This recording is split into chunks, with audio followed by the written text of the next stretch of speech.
This is Total Retail Tech Insights.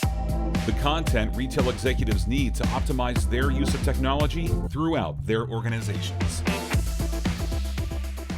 Hello, and welcome to this episode of Total Retail Tech Insights. I'm Joe Keenan, Editor-in-Chief of Total Retail. I am joined on today's episode by Prashant Kumar, who is the founder and CEO of TechBlocks. Prashant and I will be discussing a little bit about TechBlocks' business. We'll also be talking kind of the macro retail environment and kind of some of the factors that will be critical to retailer success over the next 12 months or so. So thanks for joining me today, Prashant. Thank you, Joe. Glad to be here and look forward to the session today. So thanks for taking the time and joining us. To get us started, why don't you go ahead and tell us a little bit about TechBlocks to start, and then once you're done that, I'll kind of ask you to follow up and tell us a little bit about your professional background and your career. Yeah, sure. TechBlocks was founded in 2007, so a little over 15 years. We were basically trying to solve a simple problem, and it is rooted to the second question I think that you want to know about my background is like when I come from a very strong technology background, and I evolved into a management consultant, and I had a very deep-rooted passion for actually solving business problems through technology. And very much rooted in and grounded in design thinking. A guy called Steve Jobs used to live, eat, and breathe that during his time. And I used to see businesses really struggle with IT departments and technical folks. And with the evolution of my professional career, at some point when I realized that is something I wanted to do, that's where I founded TechBlocks in 2007.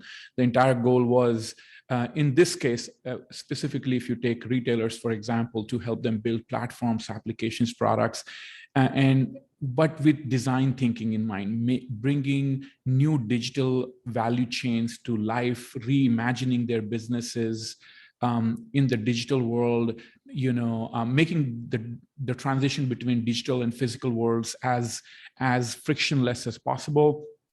And our USP was always how to bring ideas to market in the fastest possible way while adopting innovative ideas and using analytics and data to help them evolve and adapt and thrive and build an ecosystem, amazing digital ecosystem that helps them take their businesses to the next level. And you kind of gave a little foreshadowing. You said you've kind of had this technology background, a career in technology. Tell us a little about, you mentioned, the reason for founding the company. Tell us a little bit about kind of your technology background and career history. Yeah, I started off, I was born in India. I did my education in India, but almost my entire experience is in Canada. So when I immigrated to Canada, I was at that point in 98, 99, if you remember, everybody was obsessed with Y2K, and they were shipping boatload of people from Asia to just change two, numbers to four numbers. And I was not one of them. Actually, I didn't come for that. I came for a totally different reason, and I had to go back, but I never ended up going back. But I did love the web, and I fell in love with the web and applications, portals, and so on and so forth. So I started working with some of the mid-sized boutique firms where I got a lot of liberty in my role. So I was not specialized in one specific role and didn't understand the entire value chain. So I got an opportunity to work with some of the biggest retailers and some of the biggest firms in many sectors. And at that point of time, while architecting the solutions and working with some of the biggest technology companies, like at that point, I was working a lot with Microsoft and Microsoft Consulting Services, in many cases, Big Fives, at many clients. I was the lead architect, and I would go into these boardrooms and talk to the clients, and I would see there was a clear friction between the client and the technology team that was trying to implement or bringing those ideas to solutions to life. And primarily, it was just that one, like businesses thought of technologies as taking instructions, and technologists thought about taking instructions and bringing those to features and functionalities rather than being partners to them and bringing those ideas and giving them options and empowering businesses and giving them a path of least resistance rather than thinking in terms of licenses, how long my contract is going to go, what my rate is going to be. And they never came together. And that's where the rub and tug was. And that is what, led to a lot of disappointments. And that's became the lightning rod and the entire motivation for me to start TechBlocks. And become much more, user-centric, people-centric organization and design-centric organization. And that's what led to, in 2007, from a career of developer, architect, management consultant to being a founder of a technology firm. And it has been a phenomenal journey since then, and still going. Yeah, and still going. And for a technology company, obviously, you're an old school from 2007. It's a long time ago. For most tech companies, it's a long time in this space.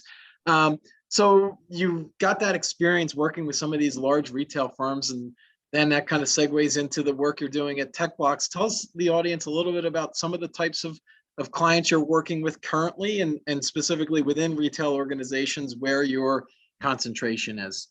Yeah, we are a boutique firm. We are global headquarters in Toronto. We also have offices in New York and Houston in US. And we have multiple development centers in India. During the COVID, we expanded with small presence in Bangladesh and in Pakistan. We are also looking at expanding in Latin America and Costa Rica right now, as from our delivery and our own personal presence perspective.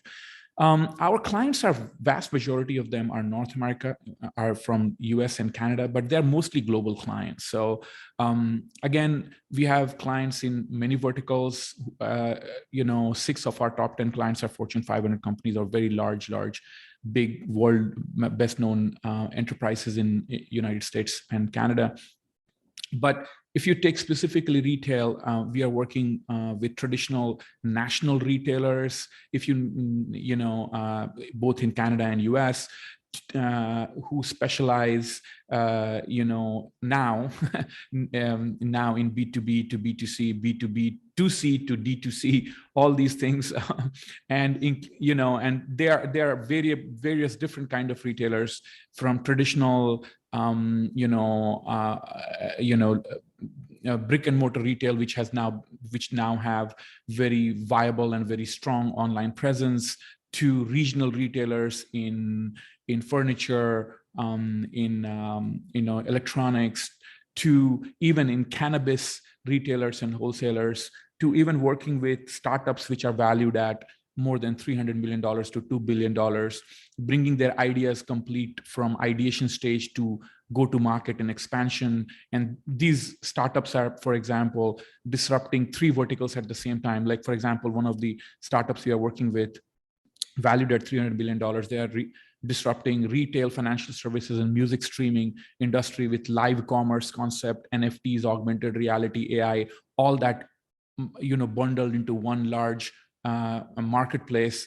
And if you look at the entire value chain, we are also working with traditional logistics companies, but also working with startups in those areas who have completely revolutionized last mile delivery and built a platform completely from ground up. And those platforms are being used today by 85 plus retailers that include Walmart and IKEA as their last mile delivery platform and solution today.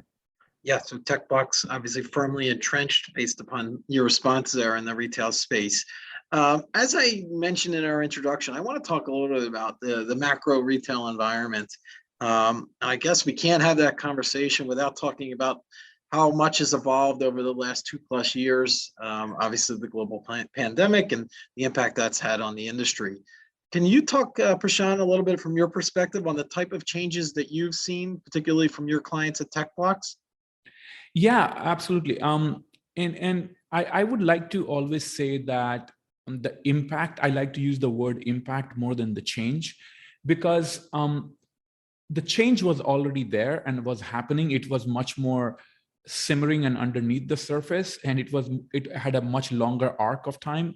I always say that COVID just fast-tracked everything that was going to happen anyways. So everything that you are going to experience in 10 years, you just got to experience it in 3 months. Everybody had to experience that kind of transformation at an extremely fast-tracked pace. So, and I always say that we don't even need to go to any specific example. If we start looking at what happened around our homes, and if we start looking at our kids who were forced to stay at home, and how we were sequestered for a long period of time, and then we were spending a lot of time with our families, and suddenly we were ordering food from outside. We were not allowed to go to stores, and curbside pickup became a norm. Click and collect became a norm, something that you wouldn't expect. A lot of people didn't buy groceries online, but suddenly they saw a huge spurt of groceries in 2020. Increased online shopping, increased by 64%, right?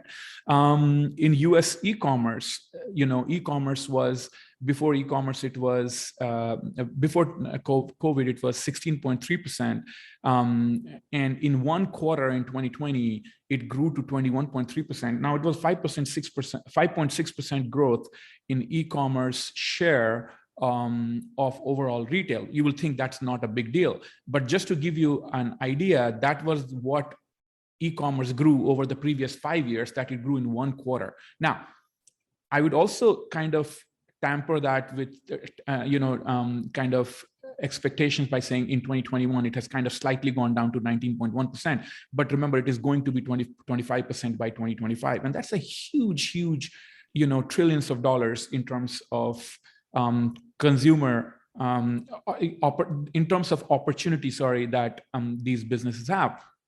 But let's take a step back from the numbers and understanding what is going on. It is the consumer behavior that has changed. People's way of life, people's lifestyles have changed. The way we do things, COVID completely changed that. And a lot of these are irreversible at this point. And what does that mean? That means that a lot of businesses who used to interact with their consumers, with their clients, their customers in a certain way, have completely come to grips with completely new realities. The supply chains are challenged. If you go down the complete value chain of retail and digital commerce, it has completely transformed and changed. And now concepts like, D2C, which, by the way, D2C marketing has overtaken DNVB, which is, digitally native, brands. And there is a whole concept of what is going on in that space, what is going on. Although retail has rebounded post-COVID, and I don't even know what post-COVID is, because I believe we are still in COVID with the 6th wave that we are experiencing here in Toronto. But yes, e-commerce is here to stay. Digital commerce is here to stay. It is going to accelerate over a period of time. It is going to take larger and larger share of overall traditional retail. Just to give you an idea what that means in terms of numbers, 14.09 is the compounded growth that e-commerce is expected to experience over 2019 to 2025, while during the same period, retail growth is 1.54%. That means e-commerce is going to be growing at 10x, around 10x more than the traditional retail growth. That is the impact of COVID, and businesses have to embrace it and change very fast. Otherwise, a lot of them are going to fall like flies. Yeah, and I'm going to follow up on that last piece, that businesses not only have to embrace this changing consumer behavior and what it means for their businesses, but also they have to adapt. Can you expand a little bit, Prashant, and what you mean, and kind of, where you see the future of retail going, and what retailer organizations need to do to adapt to better serve their customers? Yeah, so for example, I always say that some of the things is very already known, right? It was already mainstream. Organizations were already like true omni-channel experience, right? Where customers can be anywhere, anytime, from any channel and and shop your product, right? It's not just one channel, so multiple channels. Although the channels have kind of evolved, and even the concept of channels has kind of gone through a sea of change over COVID in the last 2 years, and we can discuss that a bit later. But social commerce was in its infancy, was not there, but social commerce in the last 2 years has just taken the world by storm. Social commerce and live commerce, if you had to ask me one thing that is going to change the world in terms of retail, it's going to be social commerce, live commerce. It's mostly hybrid because a lot of live commerce is going through social commerce. And I'll give you some examples.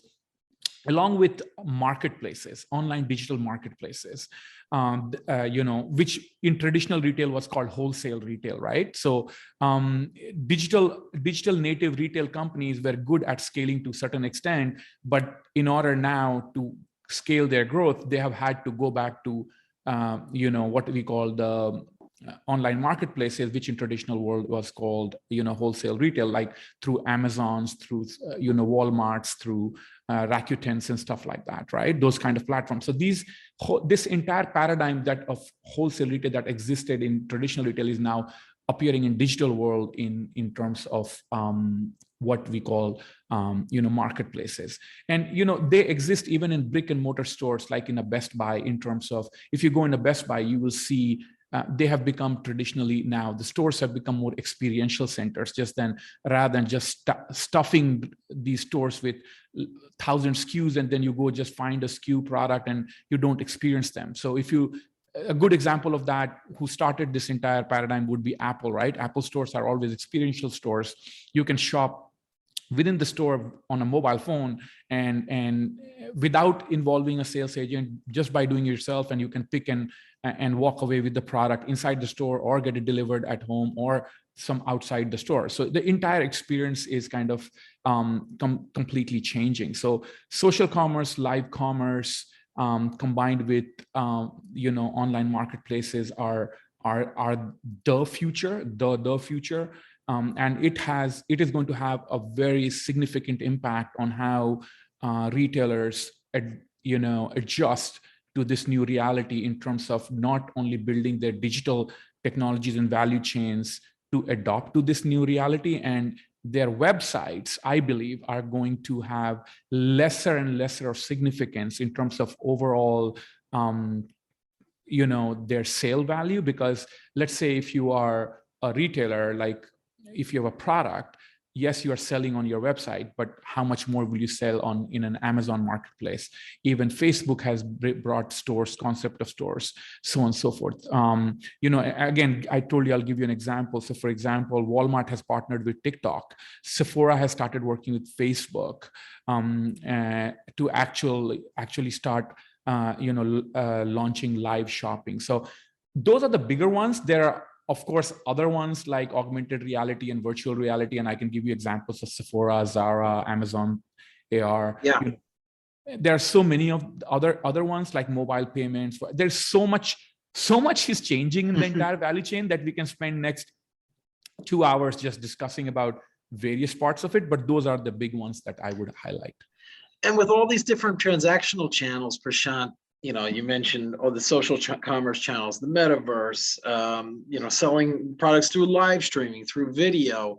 Can you talk about the importance, and I guess this is aided and really made possible through technology, particularly around inventory and, selling. If you're selling products through all these different channels, one, you need to make sure you have the product to sell, having that right inventory tracking, and then making that inventory transparent to the consumer.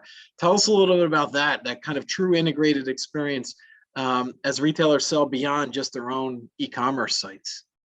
Yeah, and talk about that, considering we are living in a COVID world with heavily constrained supply chains, right? Like all of us are going to the stores and we find nothing, right? Everybody has something to sell you, but there's nothing there to supply. So you have to do advanced booking. So one of the examples I always give is that, you don't need to be fancy. In wherever you are in the value chain, in the maturity of the overall commerce sophistication levels, even if you are a traditional retailer who is very I would say, overwhelmed with all these new technologies, and you do not have the budget like big companies to spend hundreds of millions of dollars on IT and technology companies acquiring and becoming the greatest thing, just start with something simple, right? And you nailed it on its head, Joe, by saying simple things. So when you see, why do we love Apple shopping experience? Because they're not giving you the laptop right away, right? When they launched the iPhone, do you remember, like, there's such a long, but they tell you that you will get the laptop delivered on April 10th of 2020. You know what I mean? When I launched that, right? So you know which day you're getting, and you can follow the entire product being built, shipped, and there is certainty to the fact. So they built an integrated value chain. So whether it is their suppliers, their online freight and logistics, to basically last mile delivery and experiencing the product, customization, and building the whole shopping basket, you see this entire thing coming together, and you are in control of the entire experience. And people love that. Customers love that. They feel empowered. And it is a simple example I'm giving. This does not involve AI, does not involve AR, it does not involve all these social shopping experiences, but just having predictable, simple, easy experience where I can just go to a product, customize, configure it within few clicks, and with one click, I can just collect my product or get it shipped to my home. Is as simple as that sounds. It involves several moving pieces in an e-commerce value chain. And in today's world, when you are trying to build these kind of e-commerce value chains, which can be plug and played, not just to your website, but tomorrow to other marketplaces like Amazon, like, Walmart's, like Rakuten, where you want to be able to sell these, you have to not only be able to do it on your website, but on those websites, and ensure that the customer's experience, irrespective of where they are reaching to your product, is phenomenal, and they stand out, and it is simple and easy. That's the first step that the businesses have to take care of. And that integrated value chain, from e-commerce to the back end of inventory management, to warehouse management, to product PIM systems, all these various different components that make the entire e-commerce experience seamless to people, is the key to success. I always give the example of Google. Google is a highly complicated engine, but it gives you just one text box. No matter what you enter, it knows how to give you relevant answers. And the best part, as you keep entering more and more information, it gets better and better and better, and learns about you, and giving you information that you are, as a person, more in tune with and looking for based on your habits. Yeah, I think that's a great response, Prashant, and actually leads in nicely to what I wanted to follow up with. And I think the key point that you were talking about is consumers are really making decisions now about, so many different ways and brands out there in the market that they're shopping upon convenience. Price is obviously always going to be somewhat of a factor, but convenience, ease of experience, is really top of their criteria list. So getting this experience right, and to your point, no matter where they're interacting with your brand, whether it be your own store, your own e-commerce site, a marketplace, a social network, wherever it may be, experience is going to be key. So with that in mind, let's talk a little bit about the marketplace as a whole, and some of the competition that's entered it. You mentioned brands selling direct to consumer. So there's more and more competition entering the market for retailers. Tell us a little bit about what the traditional brick and mortar retailers that are maybe behind the curve a little bit in terms of digital need to do to catch up to their e-commerce pure play counterparts. Yeah, again, depending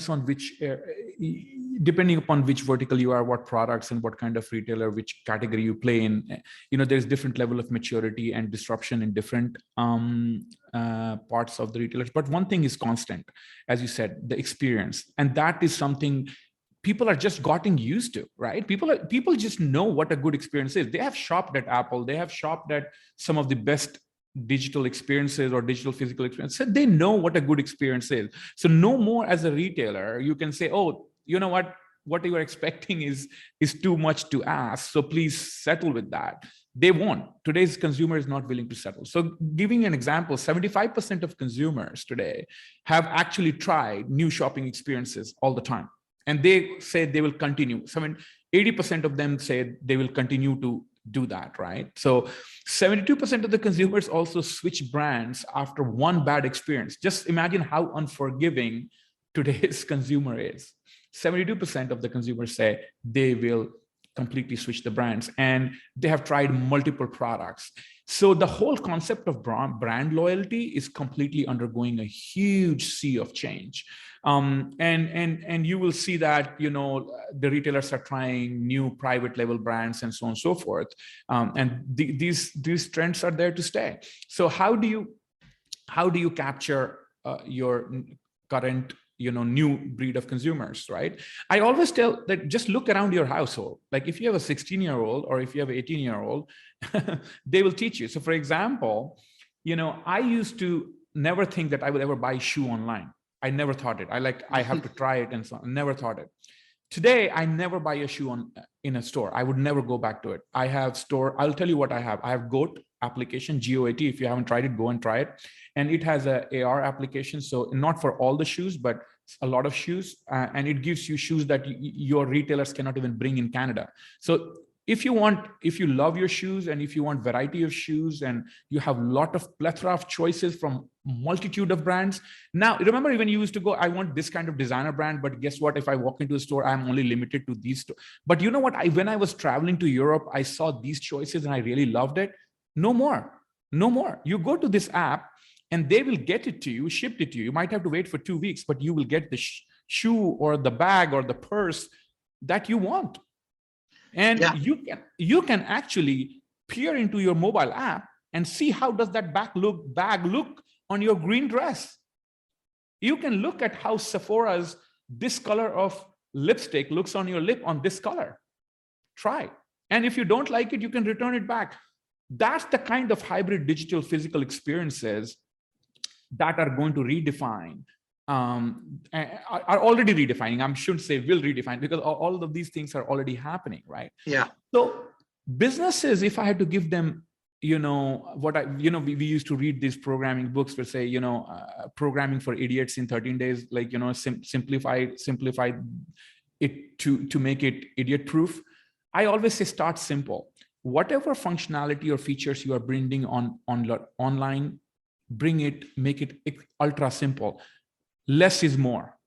Make it simplistic. Number one. Number two, if you have to choose between web and mobile, go mobile first. Look at what your kids do when you are sitting on a dining table. What are you looking at? Are you looking at a PC or are you looking at your mobile phone? How many times in a day do you actually go back to your PCs versus your mobile phone? Just to give you an idea, 48% of people shop today of the e-commerce on mobile phone, 38%, I think, and please don't quote me on statistics, but very similar, 38%, I think, on tablets and less than that on PCs. And that number is changing every day. So optimize your business for mobile experience, mobile first, because that's where people are shopping and experiencing your products and so on and so forth, right? So those are simple steps. And then make the access to your product, shipping of your product, last mile delivery, that entire integrated value chain simplistic, and use technology for that. There are a lot of platforms which are giving you those kind of experiences. So you don't need to build everything from scratch. Today's commerce is composable commerce. Composable commerce means you can take all these various parts of your digital commerce value chain from best of the breed and build one thing. Now, it is not just about being best of best, but it also provides you microservices architecture. So you can, as your business priorities change and landscape changes, your business is like a transformer. It can change and take shape according to the business mobility and agility. And that's huge for modern retailer without spending an arm and a leg on their technology budgets. So as you go through that, Prashant, there were some great pieces of advice there for our audience as they think about building out their technology and digital presence and strengths, and future needs and wants. With that in mind, as our audience again is thinking about this, some things potentially could be built in-house, but for many, many different technology systems and solutions, they're going to have to look outside the third parties. And that probably is the right decision to make in a number of cases. With that in mind, what would you tell retailers to be thinking about when they're evaluating potential technology partners? See, what happens, Joe, a phenomenal question. And I always say that if you want to live on Mars, you cannot think about Earth, right? So you have to think like a Martian. So what happens is in modern digital world, and the speed of change that is occurring, where the change is the only constant, and being uncomfortable doesn't make you comfortable, then you cannot continue to transform and evolve that this revolution demands of businesses and people, right? You just can't thrive and survive. What does that mean in terms of selecting partners? Why do I say that? Because what happens is most of the retailers or businesses in general, they get caught and ask the wrong questions. How big are you? How many, who else have you done this for? And yes, some of those questions are right, but in many aspects, they are actually not helping you find the best partner. So number one, find a partner who is used to thinking out the box. Find a partner who has been successful at building the last generation of solutions for 20 years, because they are going to build you the last generation solution for you, and you are going to be again 10 years behind, right? So it is not about, like, let me ask you this, like if I did so much for a store, and I'm not going to name names, and these 5 other retailers who are already struggling, how is that provider going to be of any value to you? But if there's a technology boutique firm, which is actually doing work for a very small retailer, but they are one of the fastest growing retailers, and they have an amazing brand, and they have amazing customer experience. Do they understand customer experience? Do they understand lean engineering? Do they understand bringing all these things into one well-oiled machine? Look, today's building a solution is very, very challenging, right? There are so many technology pieces, Joe, right? There are so many technology pieces. You're talking about web, you're talking about mobile, you're talking about data analytics, you are talking about integrating with third-party services and other service providers. You are talking about building back-end systems and implementing those systems and bringing all these things together so that the front end or people who experience your entire value chain, they don't get, how should I say, overwhelmed with multiple steps and and stumble upon themselves.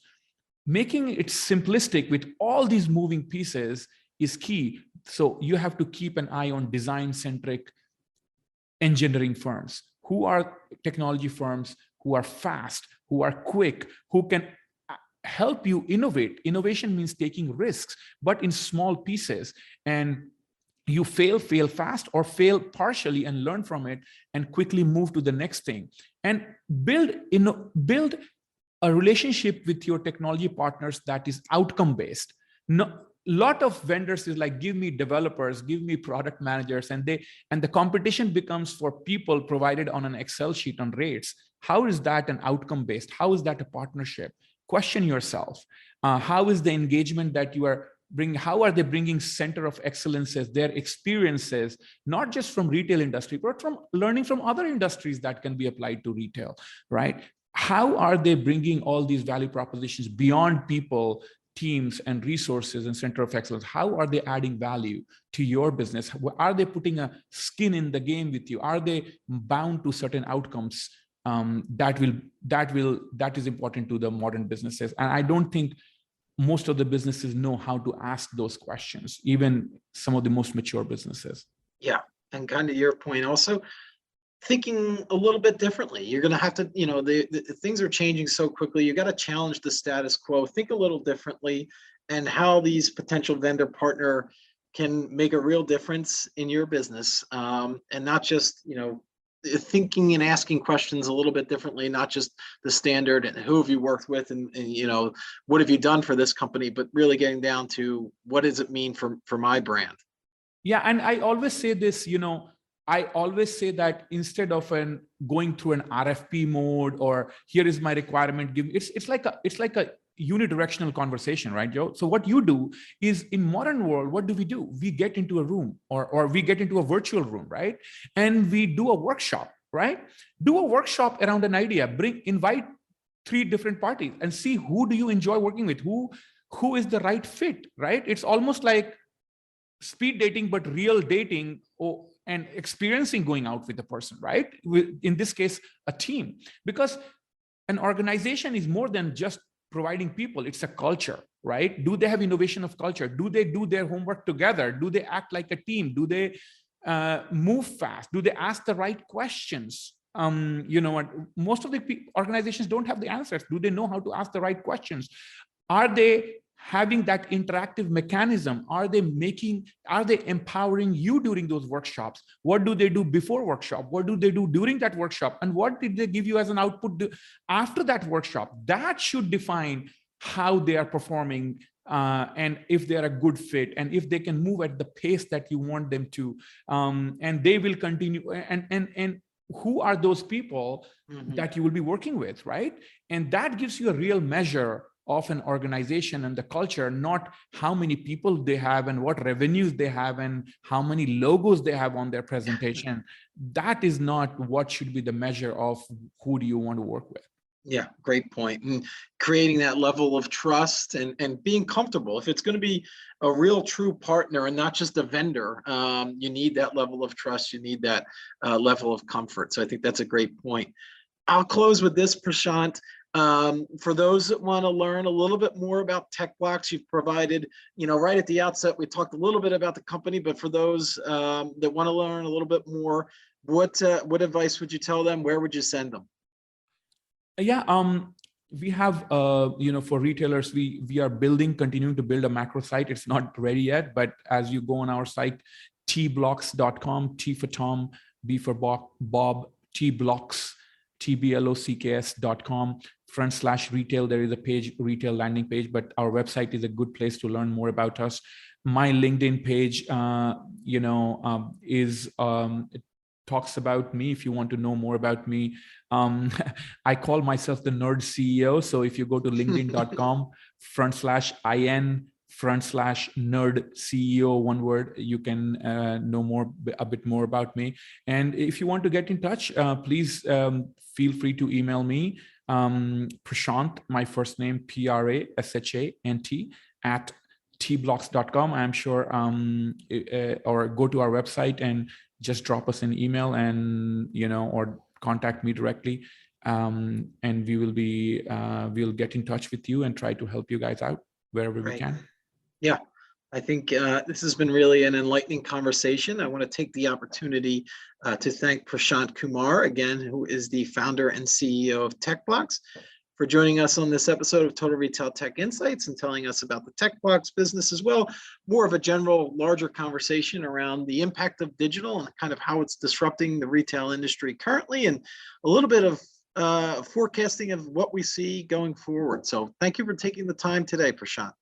Joe, Total Retail team, everybody, thank you so much for having me. I totally enjoyed this conversation, and hopefully looking to doing a few more in the future. Thank you again. Thanks for listening. For more information on this podcast, please check out our podcast channel page at mytotalretail.com/podcasts for show notes. Total Retail Tech Insights is available on Apple Podcasts, Google Podcasts, Stitcher, and Spotify. Make sure to subscribe on our podcast channel page as well. If you've enjoyed this episode, please take a few moments to rate and review this podcast. Thanks, and until next time, this has been Total Retail Tech Insights.